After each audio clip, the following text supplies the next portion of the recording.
នេះនេះជាងទៅតឡាង Skyward DT8 DT8 បាទ DT8 ស៊េរីថ្មីនេះបានផ្លាស់ប្ដូរ R&B ថ្មីហើយដែល R&B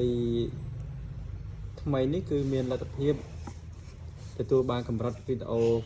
រហូតដល់ 4K បាទចានេះស៊េរីថ្មី R&B ស៊េរីថ្មី H265 នេះហើយនេះ R&B មុនគឺរៀងវាខុសគ្នា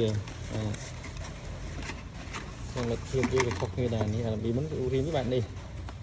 បាទវាដាក់ DT8 នេះ DT8 TV แล้วវាយើងមើលរូបរាង DT8 ថ្មីវិញ